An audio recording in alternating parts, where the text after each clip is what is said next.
I walked in the room and I saw all these people. I saw men, women. I saw women who were younger than me, prettier than me, smarter than me, kinder than me, more motherly than me, older than me, just better, better than me in all these different ways. And that helped me to see. I was, I was looking at them going, who would divorce them?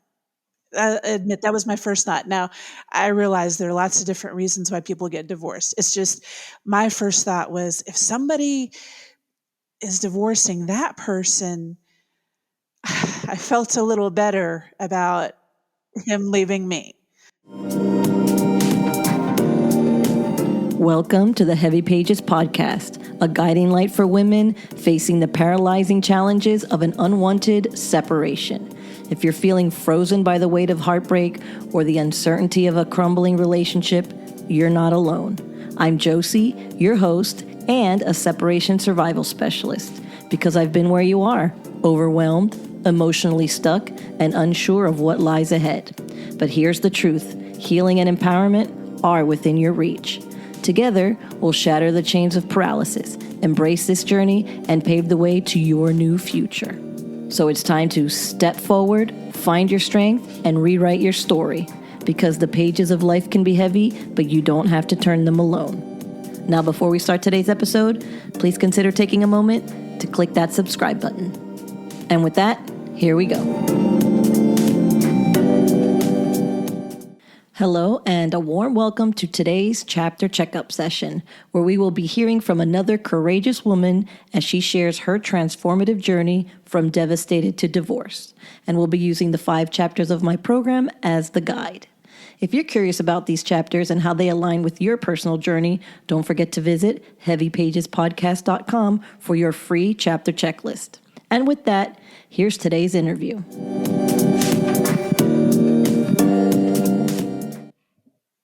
All right, we're back again with another chapter checkup, and today we have Jane. Welcome, Jane. Hello. Thank you for having me. Absolutely. Welcome. And let's see, you have listened to the Devastated to Divorced guide and all of the 5 chapters. Yes, I have. Excellent. And so you were willing to come on here and share with us about the process and how you felt you connected with some of those chapters. Yes, I think it's really helpful to be able to share this information with people. It's helpful for people who are going through this to know that they're not alone. Absolutely. And that they don't have to stay at that devastation level. Right. That is great. And so tell us a little bit about you and your husband, ex-husband. Are you officially divorced? I am officially divorced. Okay. It'll be 4 years in May that I've been officially divorced. Yes. Okay.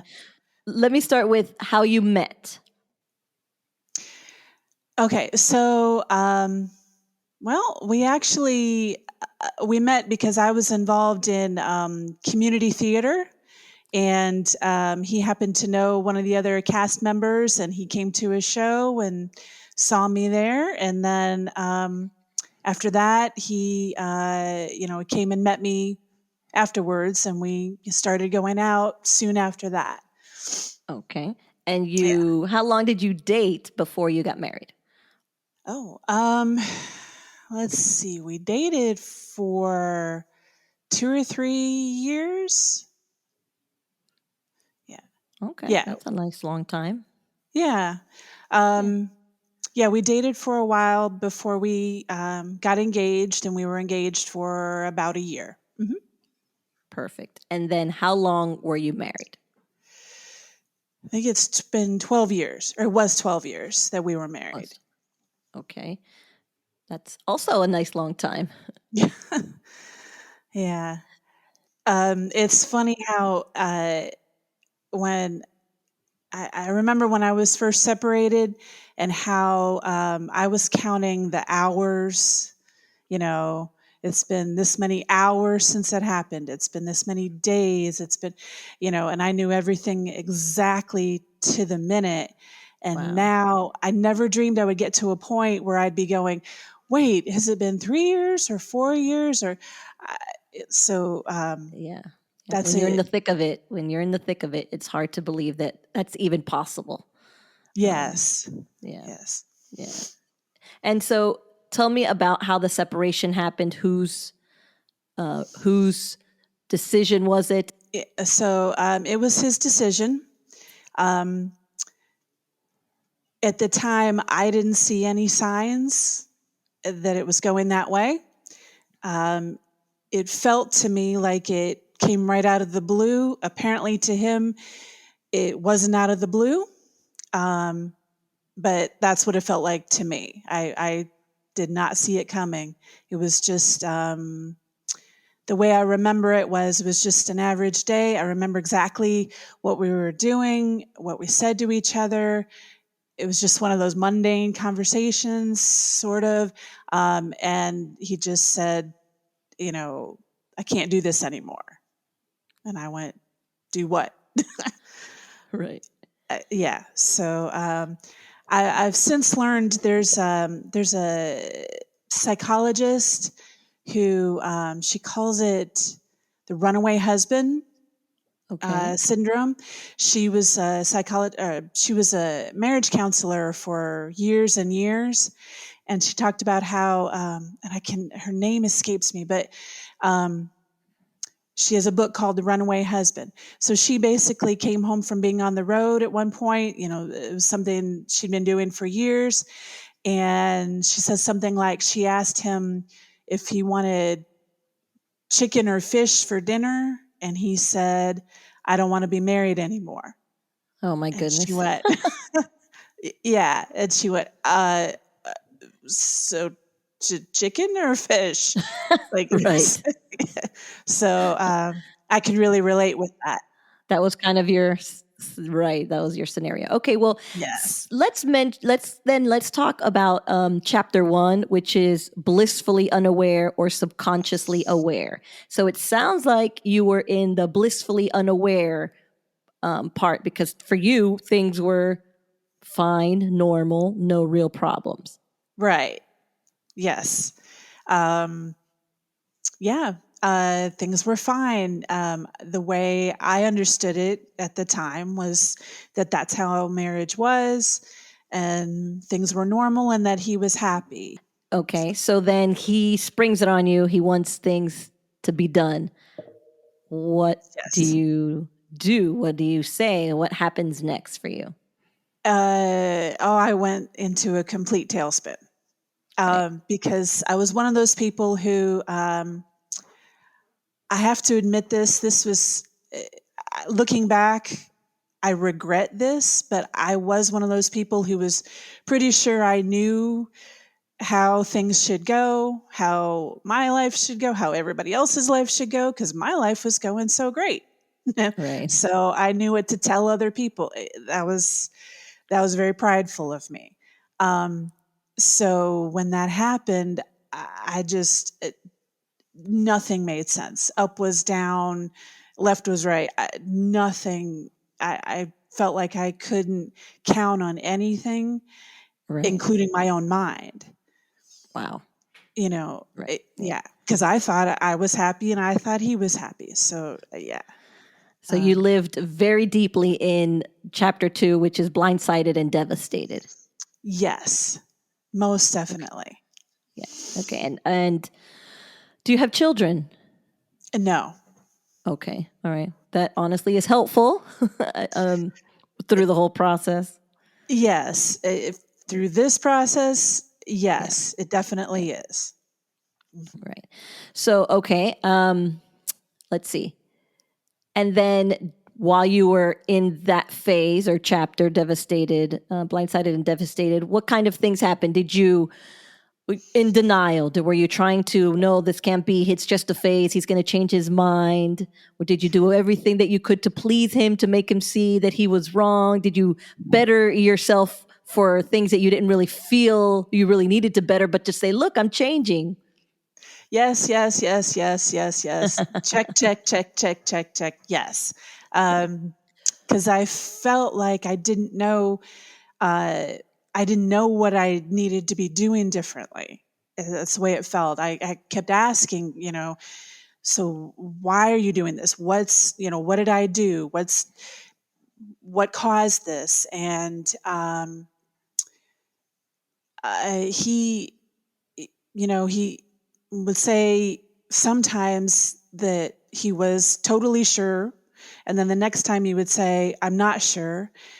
And so, you know, I, It kept you on a I, string. yes. And Yeah. I think, looking back now, I think that he was confused also. And that confused me, Right. so. Right. Right. And I feel that in that, when you're in that situation, if they're not 100% sure, any little thing that they give you is a hope. We will settle for crumbs of kind of, maybe, I don't know, just anything that looks like a little bit of weakness or hesitation on their part. And we hold on to that as hope, Yes. and just Yes. like, okay, any little bit of work we might have done to deal with the situation is gone, because we're like, wait, he's changing his mind. This isn't going to happen. I'm okay. Yes. Yes. Yeah. Yes, exactly. He told me, wow, you're being so nice about all this. You're so nice. You're such a nice person. You're such a great person. You're good for somebody, but not for me. Uh, Yikes. yeah. So I think we both were totally confused. Right. Okay. Well, tell me then, did you feel like you had any sort of self-esteem issues? Did you feel like you had any self-worth issues? Do you feel like you may have lost yourself in the relationship? Do you Uh, now, I guess, looking back, or maybe at that time, because I think that even though you could fight for saving the marriage, it doesn't always have to mean that you don't have any self-esteem. It just means that you can't accept that it's over. So some women aren't having such a hard time with the self-esteem and self-worth as others, and I just wonder where you think you fall on that. So, yeah, I was so confused that there were times, I would go back and forth about that. Um, was it, was it me? Was it him? What did I do? Was I not smart enough, pretty enough, good enough, nice enough? All those things. Um, yeah, so there was a little bit of that. Although I do think in my marriage, like I had a job that I loved. My husband, he traveled for work sometimes, and so I was able to be independent. Okay. So I didn't totally depend on him for everything, um, but You had your own money. yeah, I was able to uh, Support yourself. live without him. You Right. know, That's very so I helpful. yes, so that yeah, whew, that helped.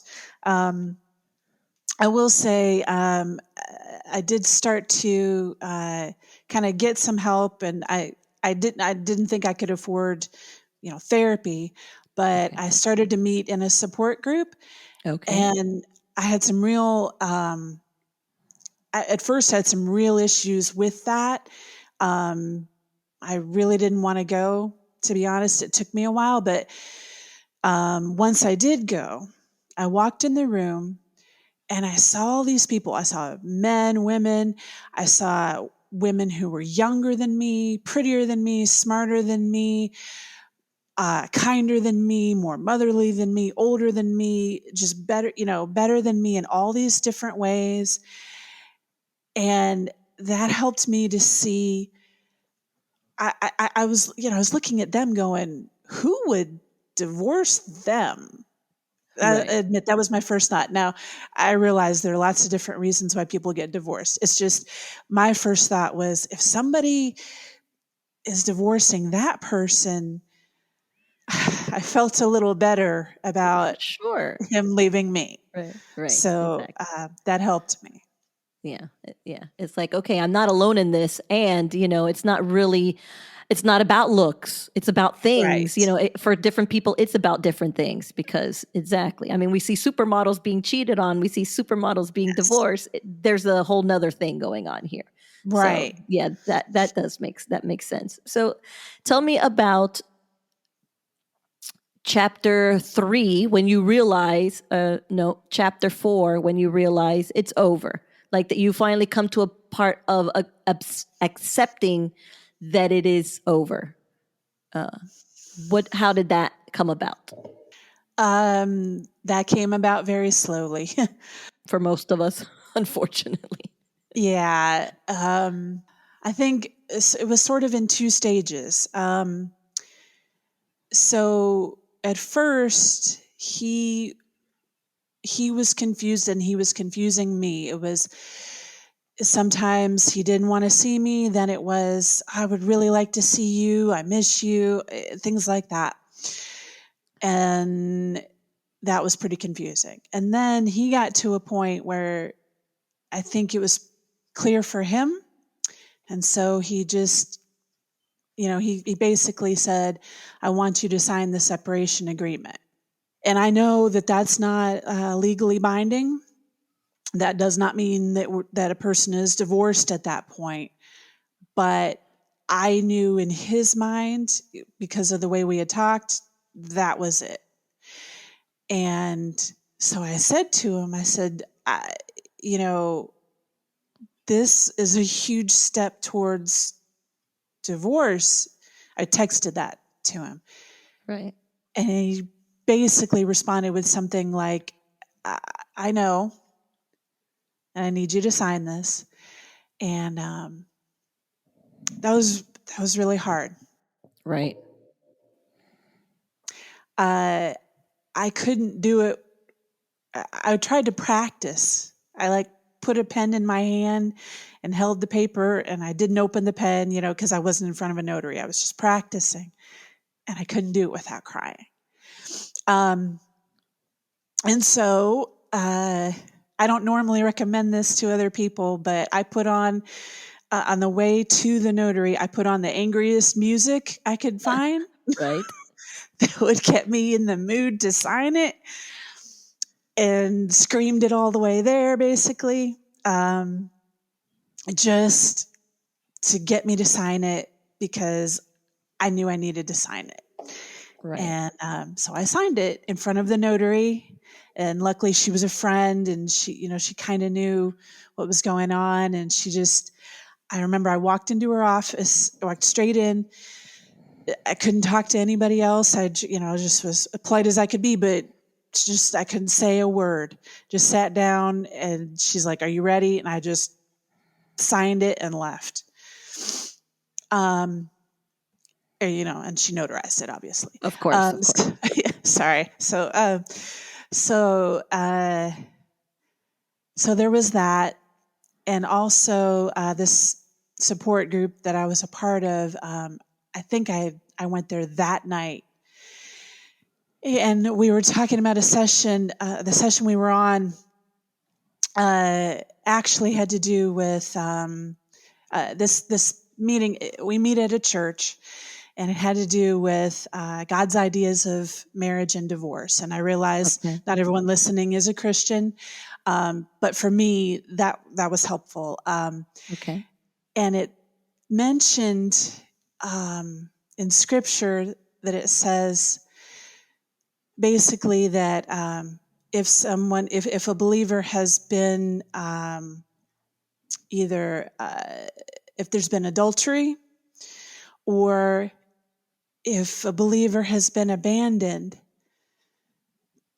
you need to let that person go. Right.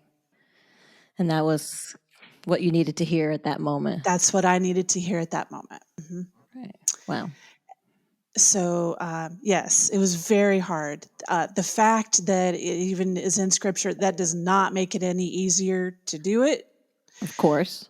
but that helped. Right. Right. It was just something that you needed to hear at that moment, at that time, to put all the pieces together for you, basically. to agree that it was over. That's tough. There's always some, aha type moments that kind of help, help you get through it in that Mhm. sort of way, at least give you the strength that you need. So Yes, yes. it's the timing. So that's good that helped you. And so how long after you signed the papers and everything did you officially get divorced? So it was maybe 6 months. The Okay. state that I live in, by the time once you separate by someone leaving the home, Okay. from then 1 year later is when the divorce is official. So um, in that state, they give you a year to work through the separation, possibly reconcile the marriage if it's at all possible, um, before you can file for divorce. And he Okay. did it exactly a year later. Did you feel like you needed closure? Did you feel like you understood why? Is there something that you learned later, or was it really that he just wasn't into it anymore? Was it really that simple? Sometimes it is, but was it really that was it? Um, I've learned that there are some questions that I'm that you're glad you ask and you get an answer to, and there are some questions that you once you ask them, I've realized I didn't actually really want an answer. That Right. sometimes the answers actually are more damaging than not having the answer. Um, and I mean, in this case, he just kind of walked away. I'm not sure now. I'm not sure that he totally had the answers. So And that's okay. You don't actually need for them yes, to explain it to you. You need to find the answer that it's okay regardless of whatever the reason was in yourself, basically, to right. move through. So okay, and now you are in chapter 5, which divorced and beyond. You're beyond it all, which I is am beyond. good. Yes. And how do you feel now about the relationship? It happened. It was a thing. Do you feel grateful that he did it? Some depending on you have a different perspective than Mhm. I did. I knew subconsciously my relationship was not good for me, but I wasn't going to leave it. So I knew Okay. that he did me the favor. But you were okay in your relationship. How do you feel now? So I'm grateful for the marriage. I'm grateful for, and I learned a lot of good things about myself. I learned a lot of good things about what I can expect in a man from him. That Okay. he has a lot of really good qualities, and those didn't change, in this situation. Um, I I don't know if am I grateful that it happened. I don't know. Okay. Um, I know that I've learned a lot about healing and about my relationship with God and about I've developed friendships with people who I was surface level friends with them before, but then when this really tough thing happened in my life, there were some people that really dug in as friends and became really good friends, and I wouldn't trade that for the world. Right. So I'm grateful for a lot of things that I learned. Yes, Right. I think probably maybe the better word in this scenario is you're at peace with it more yes, than you're yes, grateful or anything else. You're at peace with how everything has turned out. yes, and I learned to forgive him. I learned to look at the relationship and sort of. I'm guessing that everybody kind of performs an autopsy of the Right. relationship. And I've learned to kind of sort out that there are some things that are my fault, my responsibility. I mean, I'm human. I did do some things to cause this. Nobody's perfect. Exactly. Nobody's perfect. Um, but at the same time, I can't take the blame for absolutely everything. And so finding that balance is hard. Um, but it's important because that's where the healing starts, when you start to see, okay, what is not my fault? What weight can I take off my shoulders? And then, but what things do I need to do differently? What do I need to, as I look at relationships like friendships, other men in the future, whatever, what do I need to look for that's different than what I looked for? Why did I look for the things that I did look for? How do I need to be different? That's all part of the healing process too. Right. It's important, but you can't beat yourself up and be merciless on yourself over the situation either. That doesn't do anybody any good. Right. That's very true. Now, do you speak to him at all? Do you see each other at all anymore? No, we, especially because we don't have children. Right. I honestly, my heart goes out to people who have to share custody. I'm amazed at the people I know who are divorced and who share custody, and they're they're so strong. They're so civil with each other. They're able to at least just treat it like, even if it's just like a business transaction where they're just being civil, saying, this is what time, this is what place, here, Right. see you then, here are the kids, bring it, that sort of thing. That's amazing to me. That's Right. Yeah. I mean, it's imagine having to have divorced someone and still have them in your life every other weekend, one night a week for another 10 years, basically, and having to discuss, right. not being able to make decisions yourself and have full control of everything because you have this other person that you have to bounce stuff off you that isn't even your partner anymore and that possibly left you in a very painful way. So Yes. it's definitely something you were able to luckily avoid, which may, Yes. so that's good. So tell me, you because of your divorce, because of your separation, it brought you into that group that you mentioned earlier, and now you Yes. work. Is that you work there, or is it something that you volunteered? Tell me what you do, how you are involved there now. Yes. So I volunteer. It's a ministry through my church now, Okay. and I facilitate the group. Um, and it's can I name it? Yeah, Is tell that me all about it. Absolutely. If you sure? sure, if you feel comfortable, absolutely. Sure. So it's called Divorce Care.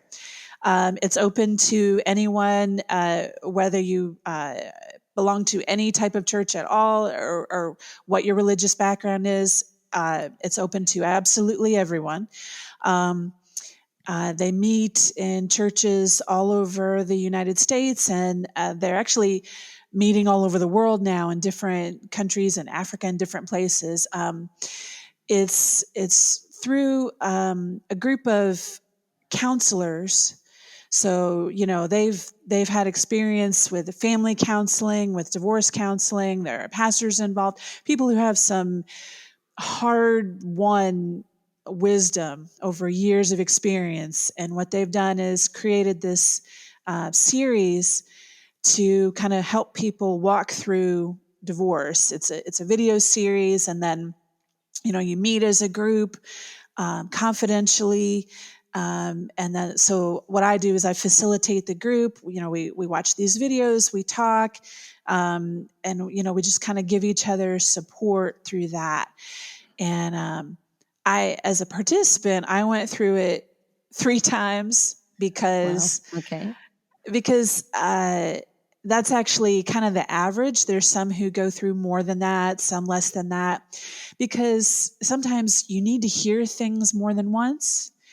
And Right. also, you for me, when I was hearing these things for the first time, I was in such shock. I was so numb. I didn't hear anything anybody said for like months. I don't know. I could Right. barely function. Right. So, yeah, so, I did that. And then I went on to be a facilitator of that at my church. And now that's been about 3 years. I started during 2020, during COVID. Wow. That was Yeah. fun. The classes filled up quick, right? I mean, Oh, yeah. Whew. Yeah. That was, a rough yeah. time. COVID added to a lot of stress that people were already feeling. Yes. Right. But something that I've seen over these past few years, seen in that is, for one thing, I have seen situations where people were either considering separation or separated, and there are some people who have reconciled their marriages, and there are many people who have not. Right. But either way, whether they have or haven't, what's most important is that those people got healing, because the reconciling is not, it is not just about, uh, like, say in my case, me saying, well, what can I do so that he wants me again? Right. Like I was thinking back when I was separated, what do I have to change? How do I have to be different? What do I have to put up with from him? So if there's someone who's listening who's in an abusive situation, verbally, emotionally, physically, I'm not saying that you need to go back to that and allow that continue. No, no, no, no, no. I Nope. hope I'm clear about that. Um, what I'm saying is that we learn that there's a huge, huge difference between forgiveness and reconciliation. And I know for some people who are brand new to this, the first session I walked in on when I was totally numb and totally like I didn't know where my brains were. My brains were mashed potatoes. First session I walked in on was they were talking about forgiveness, and I was like, "Whoa, nope, not. I'm in the wrong room." But as time went on, and I went back to the other sessions, what I realized is forgiveness is about it's one-sided. It's about you only. It's you choosing to say that I what this person did is painful. It was wrong. It was horrible. That's why they need to be forgiven. It's not that you forget that they did it. It's that you say, Right. you know what? You did this, but I cannot let it control me for the rest of my life. I cannot let it hang over your head for the rest of your life. It does nobody any good. I'm releasing you from that thing. Okay. There's a huge difference between that and what reconciliation is. In my case, I probably will never see my ex ever again. And so he may never know that I have forgiven him. And in some situations, it's not safe or wise for you to tell the person that you forgive them. Right. Sometimes you say, I forgive you, and the person says, what are you forgiving me for? And then you have a whole nother thing to forgive. That happened to me once, and oh, yeah, that hurts so much. But reconciliation is that both of you are 100% aware that you have done something wrong, that you need to change, and that the relationship is worth saving, and you both want to save it. It is not the guy who says, well, I know I shouldn't have hit you, but you just made me so mad. Right. Right. Or, I'm sorry, I'm sorry, I'm sorry. I just have this issue with anger. I don't know what to do about it. No, no, no, no, no, no, no, no. Um, I've lived through that too, in other situations. Right. Right. So there is a scripture that says that basically, I'm going to paraphrase it. I don't want to misquote it. God comforts us in our sorrows and in our struggles. And that part of the reason why that happens is so that we can be a comfort and struggle, or be a comfort and a blessing to other people in their struggles. I wouldn't be able to sit with other people who are going through separation and divorce if I couldn't say to them, I've been there. Right. I know what that's like. Because of the experience that I have, I can sit with people and share in their experience and in their pain, and share that there is hope. Well, I think that's amazing. I think it's beautiful that you were able to turn this really painful chapter in your life into something that now helps other people, not women, Yes. men, other people that are also struggling. And then it gives you a sense of, you know, hope, happiness, pride, even, Yes. right? Because it allows you to say, I can share my experience. I can help other people. If they're stuck somewhere, I know I've been there. I can speak from experience, and they can see, just seeing me and seeing where I am, seeing that I'm smiling, that I'm not crying in a corner somewhere, that Yes. this is possible. And I think that's amazing, and I think that's commendable. That's kind of why I started the podcast, was to share. You know, when the podcast first started, it was me sharing my journal entries, because when I got separated, I started writing journals, and I was upset, crying, pity parties, all of these things that you feel in the beginning.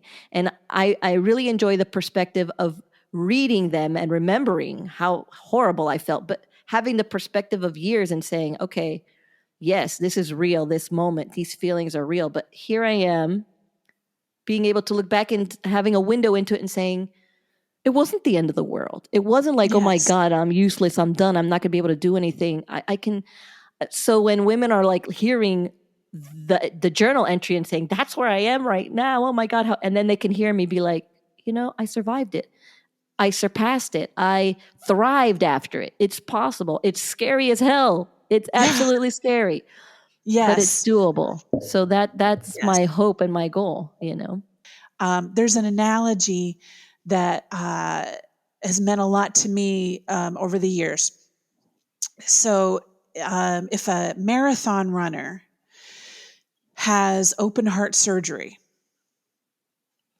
a marathon runner is probably not going to wake up from open heart surgery and go, okay, I got to get up off this table and I got to run another marathon tomorrow.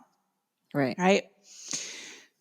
Part of the reason is because as they wake up, I think this is now that's kind of where the analogy stopped, but Right. I'm reading into it now and I'm thinking, well, first of all, you wake up and you see your wounds. You physically see what hurts and what's healing.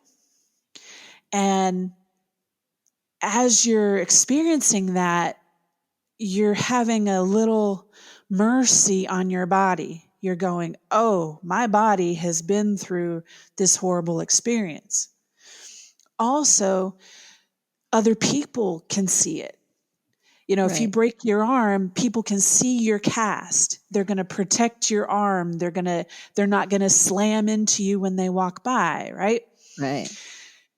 Um, but when you're wounded emotionally, you've had open heart surgery done. You've had your heart ripped out, splayed out on the table, whether it was like in my case where it was, out of nowhere, or whether it was after years of abuse or whatever the situation was, your heart is out on that table.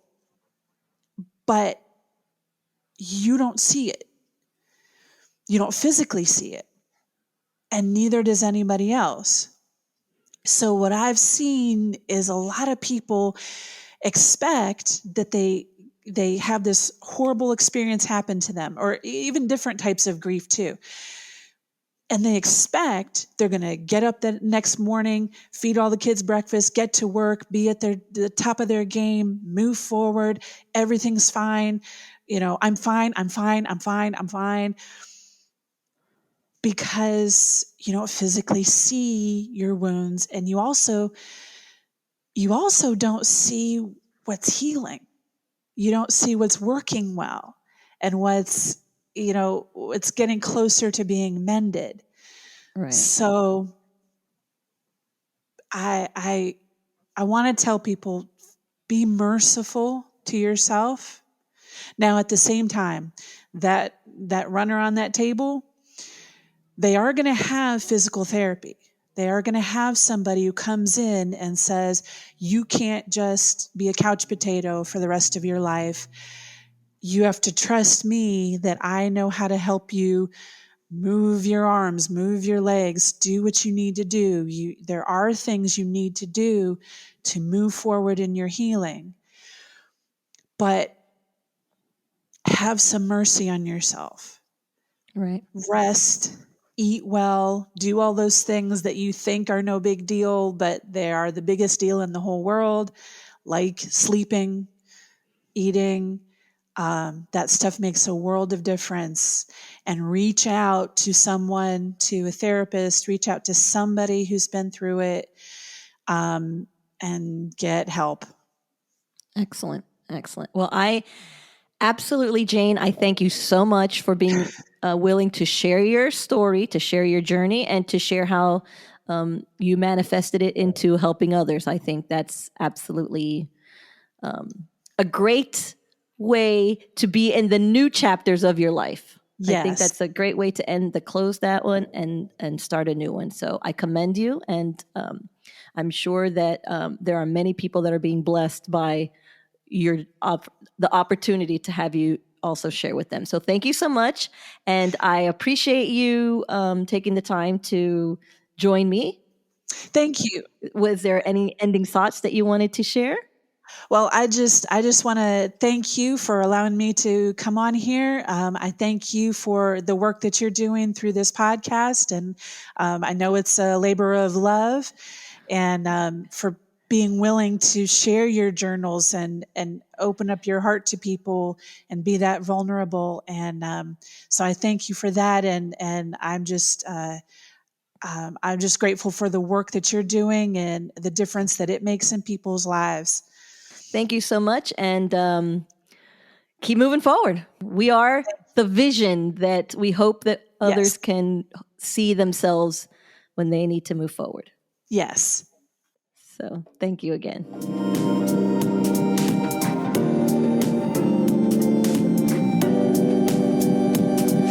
Well, that's a wrap for this episode. A special thanks to Jane for sharing with us. If you'd like to share your own chapter checkup story, please reach out to me on Instagram at heavy_pages_podcast. And don't forget to download your copy of the chapter checklist. Thanks again for listening, and I look forward to catching you on the next one.